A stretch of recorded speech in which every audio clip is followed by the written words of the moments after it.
seperti pernah bertemu mereka sebelumnya. Oke, orang yang masuk ke dalam ruangan dan langsung menarik perhatian orang. Pikirkan Anthony Bourdain. Bahkan di layar TV, ia memiliki daya tarik itu. Ia membuat orang-orang terpaku pada setiap kata-katanya. Ia bukan yang terkaya, terpintar, atau paling berkuasa.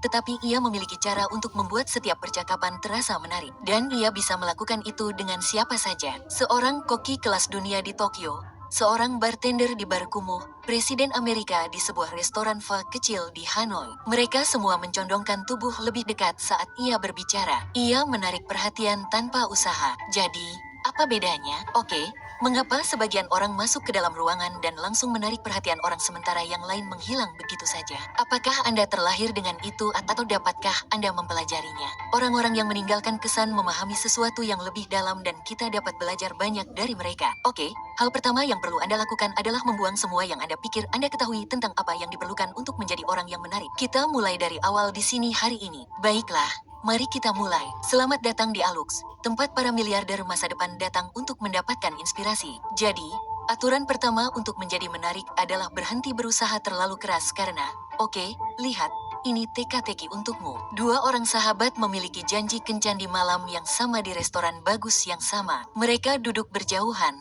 tetapi mereka masih bisa saling melihat. Orang pertama datang dan berpakaian rapi serta mengeluarkan aroma parfum yang kuat. Dia duduk dan langsung mulai berbicara tentang bisnisnya. Bagaimana dia harus memecat seseorang hari itu. Kemudian dia beralih ke pemikiran dan pendapatnya tentang struktur gaji, serikat pekerja, dan karyawan. Lalu dia berbicara tentang liburannya yang akan datang. Dia berbagi detail tentang hidupnya agar terlihat bisa diterima. Namun, itu adalah tipe detail level 4 dan dia baru mengobrol selama 30 menit. Ada kekasaran, energi yang dipaksakan, seperti dia benar-benar membutuhkan teman kencan ini untuk menyukainya. Dan kebutuhan itu memicu alarm. Mengapa dia berusaha begitu keras? Apa yang dia tutupi secara berlebihan? Wanita itu melihat ke seberang meja temannya.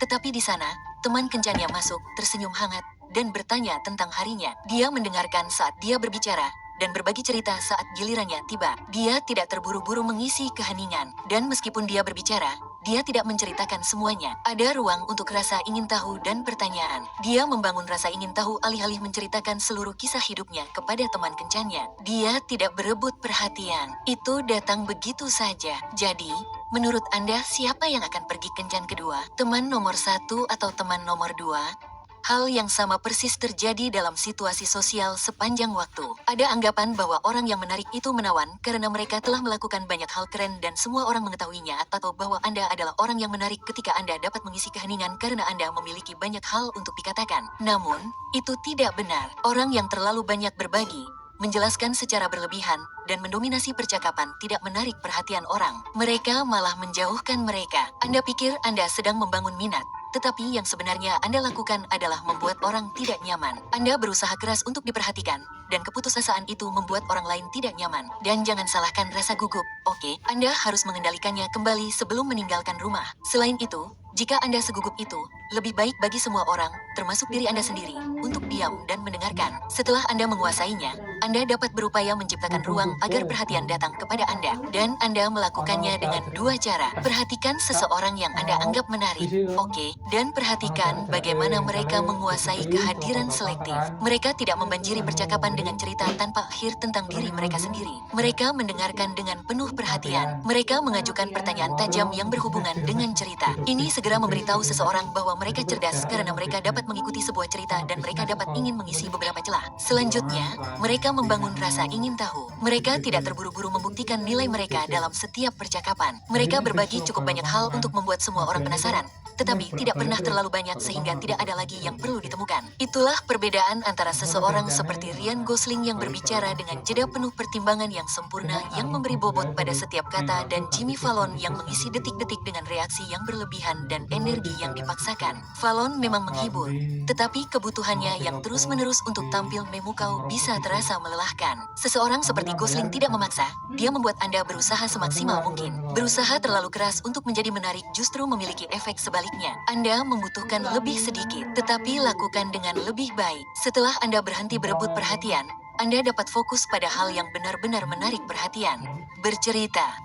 Jadi aturan kedua adalah memiliki cerita, bukan hanya opini. Haruskah kita mencoba teka-teki cepat lainnya di sini? Oke, jadi bayangkan saja ini. Dua orang sedang membicarakan perjalanan mereka. Yang satu berkata, saya pernah mengunjungi Jepang. Itu luar biasa. Petik 2, itu fakta. Itu benar. Itu juga sangat mudah dilupakan. Orang kedua berkata, kamu tahu, suatu kali di Tokyo, aku tersesat di gang kecil. Saat itu sudah larut malam dan kupikir semuanya sudah tutup. Tetapi ada sebuah kedai ramen kecil tersembunyi yang buka. Dan sejujurnya, aku makan makanan terbaik dalam hidupku di sana. Petik 2, kokinya tidak bisa berbahasa Inggris sama sekali. Tetapi dia meyakinkanku untuk mencoba sesuatu yang tidak akan pernah kupesan. Dia lucu dan manis. Aku masih tidak tahu apa yang kumakan.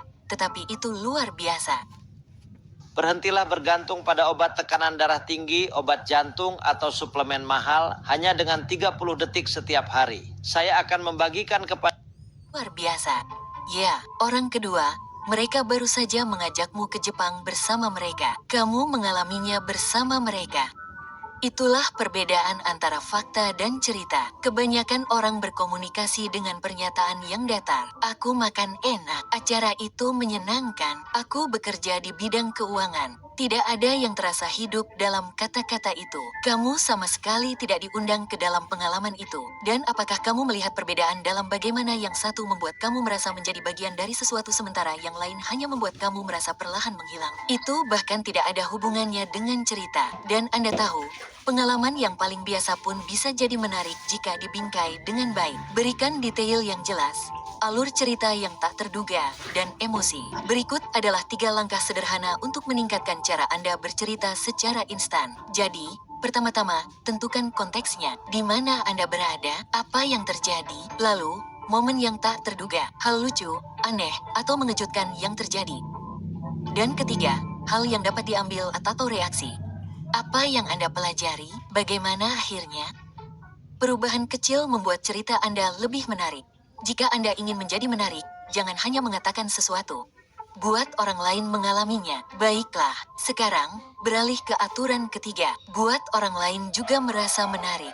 Pernahkah Anda meninggalkan percakapan sambil berpikir, wow, orang itu sangat keren. Lalu, Anda pergi dan memberitahu orang lain tentang mereka dan mereka bertanya, apa yang keren tentang mereka? Dan Anda tidak dapat menjawabnya karena mereka tidak banyak bicara. Ada sesuatu tentang cara mereka berinteraksi yang membuat Anda merasa senang. Nah, orang-orang ini ahli dalam meniru dan itu memberi mereka kemampuan untuk membuat orang-orang di sekitar mereka merasa lebih menarik. Dan itu lebih dari sekadar mengajukan pertanyaan yang bagus. Mereka bereaksi pada saat yang tepat dengan cara yang tepat terhadap apa yang Anda katakan. Mereka memandu percakapan tanpa Anda sadari. Dan yang terpenting, mereka membuat Anda merasa bahwa kata-kata Anda penting. Mendengarkan secara pasif, hanya menunggu giliran Anda untuk berbicara dan menyela, itulah musuh dari menjadi orang yang berkesan. Orang-orang yang benar-benar magnetis mampu membuat orang lain merasa seperti mereka sedang membuka bagian tersembunyi dari diri mereka sendiri. Dan mereka melakukan ini dengan beberapa cara. Pertama, mereka meniru intensitas. Ketika seseorang bersemangat tentang sesuatu,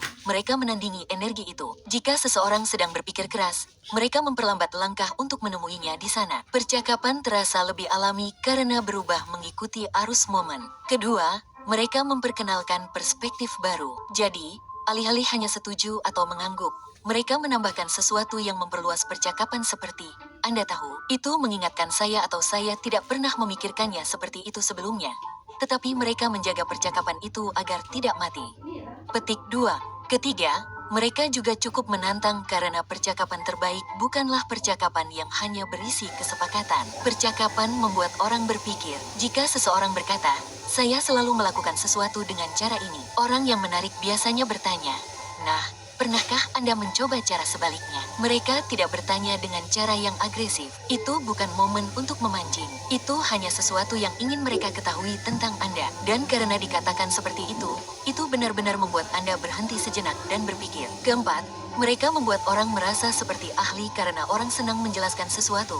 Terutama jika mereka benar-benar menikmati topik tersebut. Meskipun mereka tahu segalanya tentang topik tersebut, mereka tidak tahu segalanya. Tetapi mereka ingin melakukannya dan mungkin Anda dapat membantu mereka. Itu memberi orang lain kesempatan untuk berperan sebagai pendongeng. Dan kelima, mereka mendorong Anda untuk menggali lebih dalam. Jika Anda mengatakan bahwa Anda memiliki perjalanan yang menakjubkan, mereka bertanya, apa Apa yang membuat perjalanan itu menonjol dari setiap perjalanan lain yang pernah Anda lakukan? Apapun yang bersifat permukaan dapat diubah menjadi sesuatu yang lebih dalam dan lebih nyata. Anda tidak membuat orang menyukai Anda dengan menyetujui semua yang mereka katakan. Anda membuat mereka menyukai Anda dengan membuat mereka merasa hidup. Jika Anda membuat mereka merasa menjadi diri mereka yang terbaik, mereka akan ingin kembali kepada Anda. Baiklah, rumus ini sekarang mulai terbentuk. Namun, ada satu hal yang hilang, cara Anda mendapatkan cerita. Karena itu akan membuat Anda cukup penasaran untuk mendengarkan, cukup menarik untuk membawa mereka pada pengalaman tersebut, dan cukup relevan untuk terhubung dengan mereka. Yang membawa kita ke aturan keempat di sini. Jika Anda ingin menjadi orang yang tak terlupakan,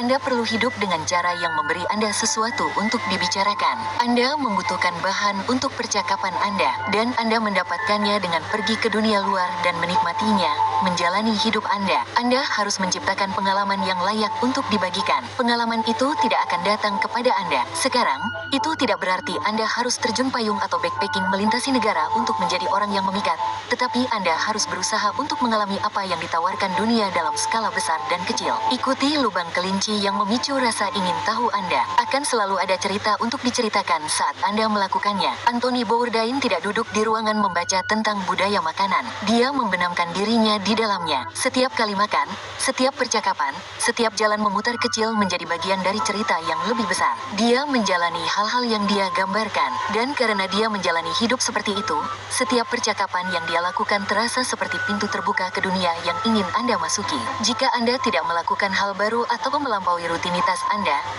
akan kesulitan untuk menjadi menarik sama sekali karena apa yang akan Anda bicarakan. Orang-orang ini menciptakan percakapan bahkan sebelum mereka mulai berbicara. Mereka mengumpulkan pengalaman. Mereka tidak hanya membaca tentang berbagai hal, mereka melakukannya. Mereka mencoba makanan baru. Mereka mempelajari keterampilan baru untuk bersenang-senang. Mereka terjun ke lingkungan yang tidak dikenal. Yang terpenting, mereka tidak melakukannya untuk mengesankan siapapun. Mereka melakukannya untuk diri mereka sendiri. Mereka juga mengikuti rasa ingin tahu. Mereka menemukan seorang musisi jalanan dan bertanya tentang pekerjaan mereka dan bagaimana mereka sampai di sana. Mereka mengambil rute pulang yang berbeda hanya untuk melihat apa yang ada di sana. Dan mereka pergi ke suatu acara hanya karena kedengarannya seperti sesuatu yang belum pernah mereka lakukan sebelumnya. Dan mereka merangkul seni partisipasi. Alih-alih sekadar mengonsumsi konten, mereka menjadi bagian dari konten tersebut. Menonton film dokumenter tentang kaligrafi Jepang memang menyenangkan. Namun, akan lebih menyenangkan lagi jika Anda mencoba kaligrafi itu sendiri. Mereka mengangkat tangan untuk memainkan permainan tersebut, meskipun mereka tidak tahu cara kerjanya. Hilangkan rasa malu karena Anda mungkin tidak ahli dalam sesuatu. Anda akan bertahan. Oke, bahkan, Anda akan berkembang sebagai hasilnya. Anda tidak harus menjadi orang yang paling banyak bepergian, banyak membaca, atau memiliki karismatik alami di ruangan tersebut. Oke, namun, jika Anda terlibat dengan dunia dengan cara yang memicu rasa ingin tahu Anda sendiri, Anda tidak akan pernah kehabisan hal untuk dibicarakan, dan itu akan membuat percakapan Anda terasa mudah. Ketika Anda hidup dengan rasa ingin tahu itu akan terlihat, dan orang-orang tidak dapat menahan diri untuk tidak tertarik pada hal itu. Menjadi menarik lebih banyak bergantung pada cara Anda menjalani hidup daripada seberapa banyak Anda berbicara. Jadi, kami punya tantangan untuk Anda selama 7 hari ke depan. Lakukan sesuatu yang berbeda setiap hari. Ambil rute baru. Cobalah makanan baru. Mulailah percakapan dengan orang asing. Perhatikan hal-hal yang menonjol. Lihat seberapa cepat dunia dan percakapan Anda mulai berubah. Jika Anda melakukan ini selama seminggu, Anda mungkin akan memiliki cerita yang layak diceritakan pada akhirnya. Cobalah beberapa petualangan mikro. Kunjungi bagian kota Anda yang belum pernah Anda kunjungi sebelumnya. Cobalah makanan yang belum pernah Anda dengar. Katakan ya untuk sesuatu yang spontan. Terlibatlah dengan dunia di sekitar Anda. Jangan hanya menonton. Anda harus berpartisipasi. Oke, jadi, alih-alih hanya mendengarkan musik, pelajari alat musik sederhana atau belajar menyanyikan lagu. Alih-alih hanya menonton olahraga, hadiri acara langsung dan buat tantangan 7 hari untuk diri Anda sendiri. Oke, cobalah sesuatu yang baru setiap hari. Seperti memesan makanan yang biasanya tidak Anda pesan. Itu akan memberi Anda sesuatu untuk dibicarakan. Dan sebagai bonus untuk Anda hari ini, miliki cara Anda sendiri dalam melihat dunia. Nah, yang ini sedikit lebih menarik. Perlu latihan untuk sampai ke sana. Pikirkan orang-orang paling menarik yang Anda kenal. Mereka tidak hanya mengulang apa yang populer. Mereka punya sudut pandang sendiri, filosofi sendiri, cara pandang sendiri dalam melihat dunia. Itu tidak berarti Anda harus menjadi kontroversial hanya demi itu. Tetapi itu berarti Anda butuh keyakinan. Percakapan terbaik terjadi ketika orang merasa seperti sedang berbicara dengan seseorang yang benar-benar berpikir sendiri. Seseorang yang telah mengolah pengalaman mereka dan membentuk membentuk ide-ide mereka sendiri. Bayangkan dua orang berbicara tentang makanan. Yang satu berkata, "Ya, sushi sangat populer akhir-akhir ini." Yang satu lagi berkata, "Kau tahu, aku suka sushi, tapi menurutku ramen lebih menarik. Ada sesuatu tentang bagaimana setiap mangkuk menceritakan kisah koki yang membuatnya." Yang satu berbicara tentang tren, yang lain mengubahnya menjadi filosofi pribadi. Dan itu memicu rasa ingin tahu dan perdebatan. Jadi, begini cara membangun keterampilan ini. Luangkan waktu untuk merenungkan mengapa kamu berpikir seperti itu. Dari mana asalnya? Jangan hanya mengonsumsi konten. Tentanglah konten itu. Pelajari lebih lanjut, dan kembangkan selera yang kuat, tidak hanya dalam makanan, tetapi juga dalam kehidupan. Ketahui apa yang membuatmu bersemangat, apa yang menggerakkanmu, dan mengapa. Orang yang paling menarik tidak hanya menceritakan kisah-kisah hebat. Mereka membuatmu melihat dunia dengan cara baru. Menjadi menarik tidak ada hubungannya dengan seberapa kaya atau suksesnya dirimu. Ini semua tentang bagaimana kamu berinteraksi dengan dunia dan orang-orang di dalamnya. Itulah perbedaan antara orang yang dilupakan semua orang dan orang yang tidak bisa berhenti mereka pikirkan. Bawa kehidupan ke dalam ruangan dan tidak ada yang akan melupakanmu. Dan jika kamu merasa membutuhkan bantuan di departemen itu di Alux Aplikasi, kami punya koleksi bernama Communicating for Influence yang dirancang untuk membuat Anda memikat ruangan dan menarik orang dengan percakapan Anda. Jika Anda mengunduh aplikasi dan memindai kode QR ini di layar, Anda akan mendapatkan diskon 25% untuk keanggotaan tahunan. Di antara sesi pelatihan harian,